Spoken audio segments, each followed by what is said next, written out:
আজকে আমরা হাসান মাহমুদের কারণে ম্যাচ হেরেছি, কারণ তার বল আমরা চোখে কেউ দেখতে পারিনি। তার বলের সুইংয়ের কারণে আমরা প্রত্যেকটা ব্যাটারি হয়েছি পরাস্ত।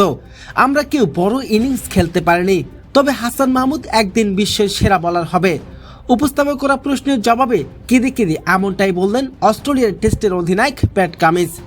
বিস্তারিত জানতে ভিডিওটা শেষ পর্যন্ত দেখতে থাকুন।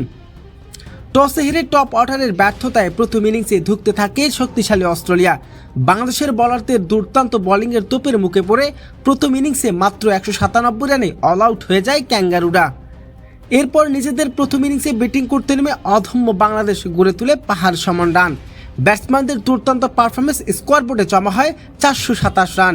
বাংলাদেশ পেয়ে যায় রেকর্ড 230 রানের বিশাল লিড। 230 রানের পিছনে থেকে দ্বিতীয় ইনিংসে ব্যাটিং করতে নেমে অস্ট্রেলিয়া, তবে টাইগার বোলারদের তোপের মুখে পড়ে আবারও পরাস্ত হয়। মাত্র 284 রানে অল আউট হয়ে যায় টিম অস্ট্রেলিয়া। ফলে জয়ের জন্য বাংলাদেশের সামনে মাত্র 55 রানের সহজ জয় টার্গেট। মাত্র 55 রানের ছোট্ট ইনিংসে তারা করতে নেমে 6 উইকেট হাতে রেখে কাঙ্ক্ষিত জয়ের বন্দরে পৌঁছে যায় টাইগাররা। বিশ্ব ক্রিকেটের অন্যতম সেরা দল টিম অস্ট্রেলিয়াকে হারিয়ে বিশ্বের ইতিহাসে নাম লিখল লাল সবুজের প্রতিনিধিরা। ম্যাচ শেষে উপস্থাপন করা প্রশ্নের জবাবে প্যাট কামিন্সকে প্রশ্ন করা হলে তিনি বলেন, আমরা আজ হাসান মাহমুদের কারণেই ম্যাচ হেরেছি। তার দুর্দান্ত বোলিং আর সুইংয়ের কারণে আমরা প্রত্যেকটা ব্যাটারি হয়েছে দিশেহারা। আমরা কেউ বড় ইনিংস খেলতে পারিনি, তবে তার ব্যাটিংয়ের কারণে আমরা আজকে ম্যাচ হেরেছি। তবে সে একদিন বিশ্বের সেরা নামি দামি বোলার হবে।